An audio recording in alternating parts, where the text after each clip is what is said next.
Good morning, viewers. It's Sunday morning in Australia, and I'm doing a request on the US economy before the midterms and the global economy.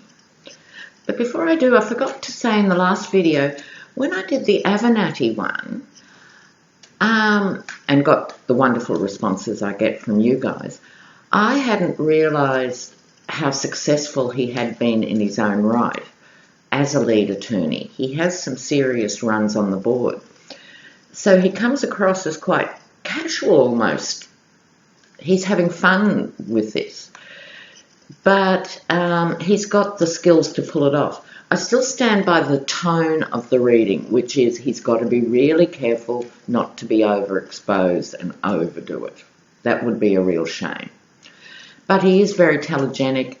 He's a smart cookie, and I wish him the best.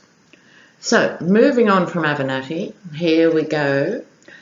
So, I will do, first of all, I will do the European economy. So these will be a series of little quickies. So the European economy, the EU basically,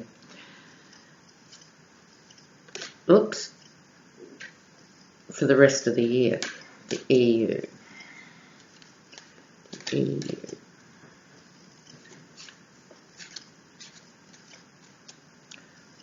What is happening with the EU economy for the rest of this year?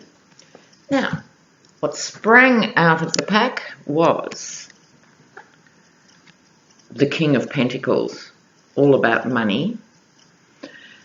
So let's see what the other cards say.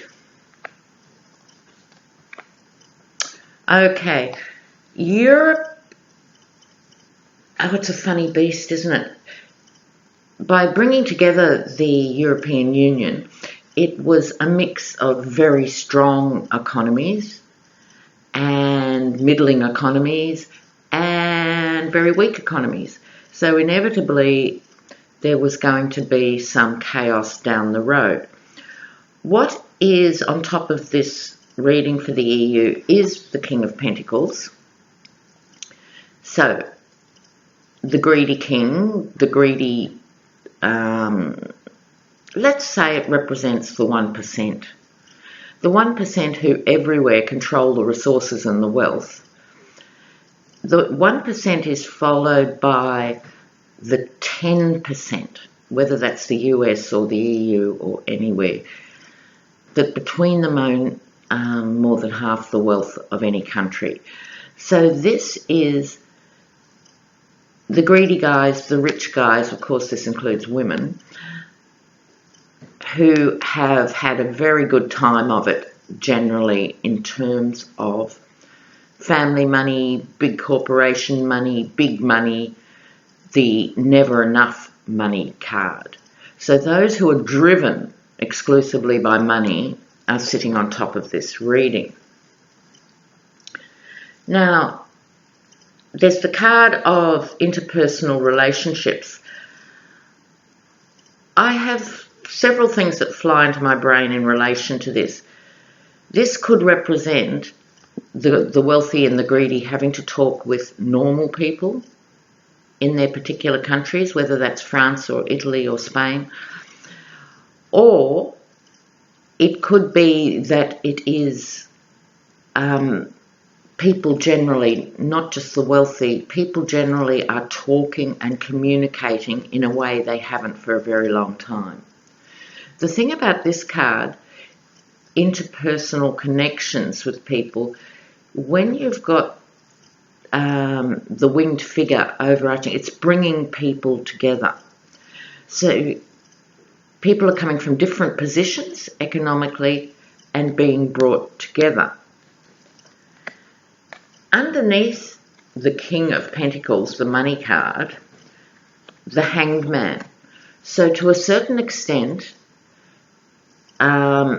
this would indicate to me that the economies are not going to do anything too radical.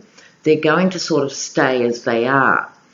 Now, that's not necessarily good or bad news in the sense that a lot of these economies are not doing especially well.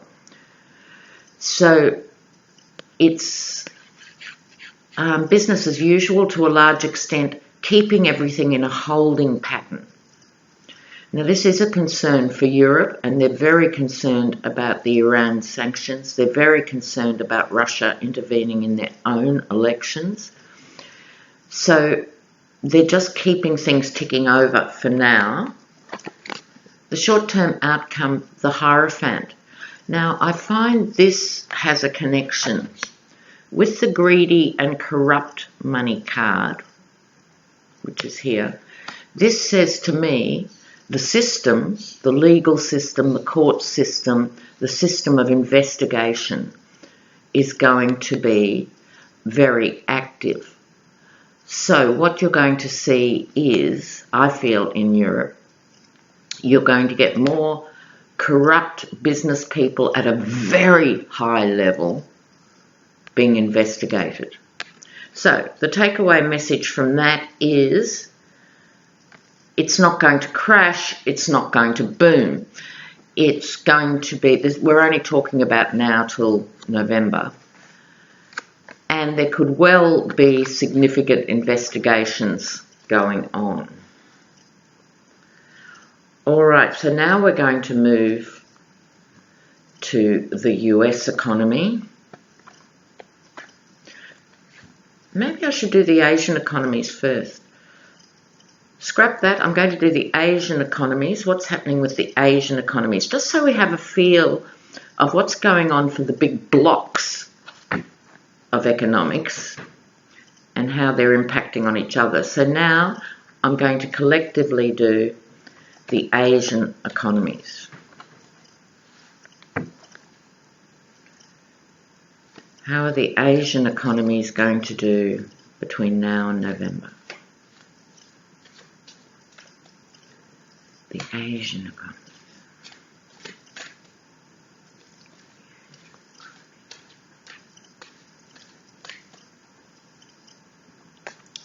Alrighty, what's going on here?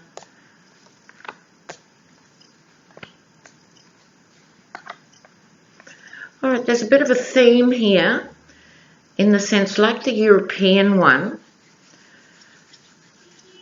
we've got two cards that are about justice or legal issues. The top card, okay, is about choices as well as justice. It's followed by the justice card. So I'm going to interpret this in the sense of they're at a crossroads. They can make choices now.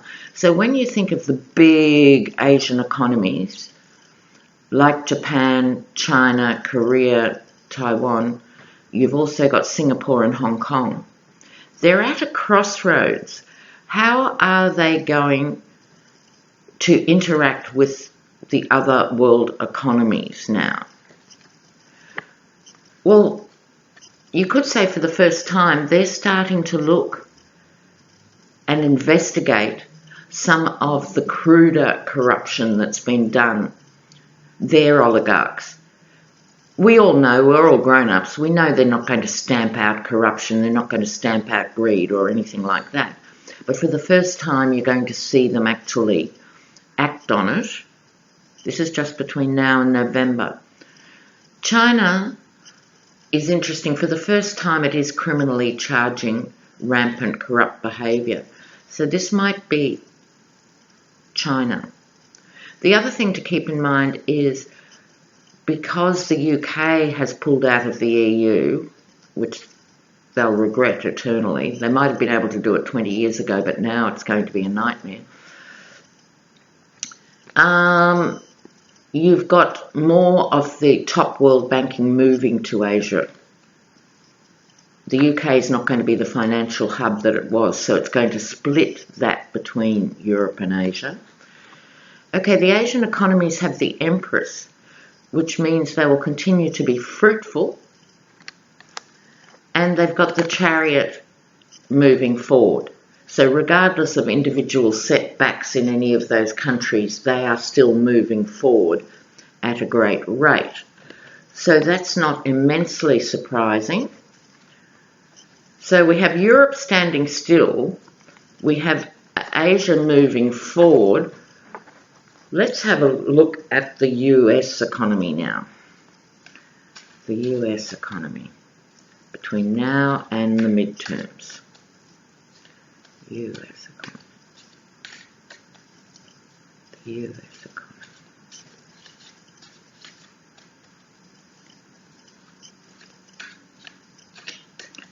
Okay. Money, money. Oh dear. Well,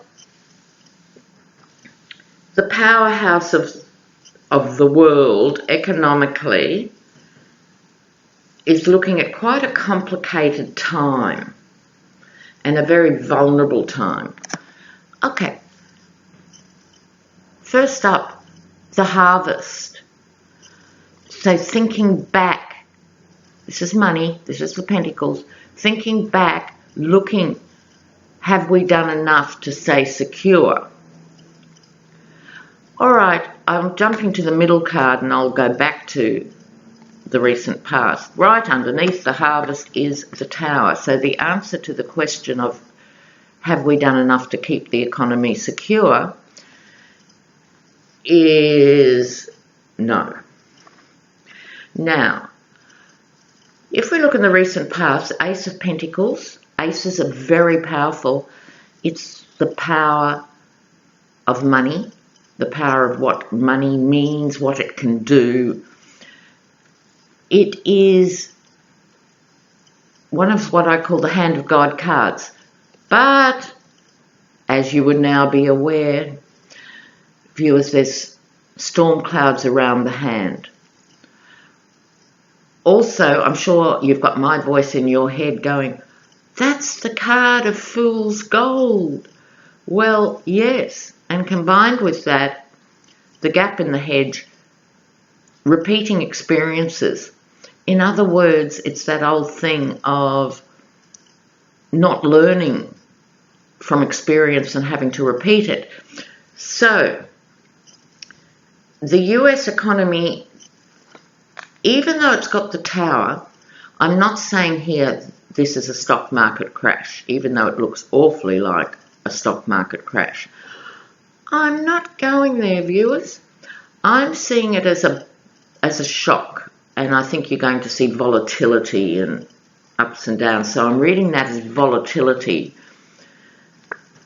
as much as a crash, and that will be followed by a retreat and a rethink. But because Trump has been allowed to do what he's been allowed to do, the country is compromised now. It's all very well to retreat, whether that's retreating into protectionism or the market retreating from its bullish behaviour and just going, we need to slow down and actually justify our existence. This figure, if it gets up, is pierced with swords. So the market is much more vulnerable than it's been in possibly 8 or 9 years since the big crash. We have to pull out a few more, don't we, viewers? Oh, in case you weren't sure, this is going to keep the money guys awake at night. This is between now and November. Once the volatility hits, and it's not an invincible market, it's a market that is vulnerable, people are going to get anxious. I'm talking people who have big money. It affects people on the ground, like normal citizens, also in a stressful way, of course. But here we're talking about the big money people. Okay, going out further, it's going to rebound and charge back. But there's a very careless energy with the Knight of Swords. It's, I don't care, I'm just going to do it. I would suggest that's a return to the bull market. Stock markets are con games in themselves. It's all about confidence. If the market's confident, it does well. If it loses confidence, people start to sell off and the market does badly. It's interesting that we've got to an era in capitalism where stock market confidence, which is just a long con, becomes the measure that a society looks to see how the economy is going.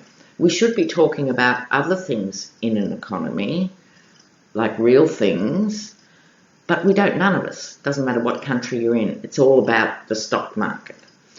And so this to me screamingly says, oh, this looked really bad, we're really worried, but it's okay because we'll just charge forth again. One more card here. Oh, delusion of happy family. So, if the market charges forward, it will reassure Republicans on some level that they haven't led America into the abyss, when in fact they probably have. So, I'm going to leave it there because I think up to November we're going to see the slippery slides. And people are going to get worried and should be worried about that. For you as individual normal people, dear viewers, just be aware and don't leave yourselves financially open where you can.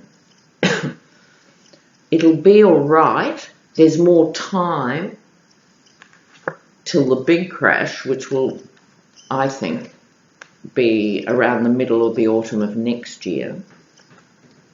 This is from now to November.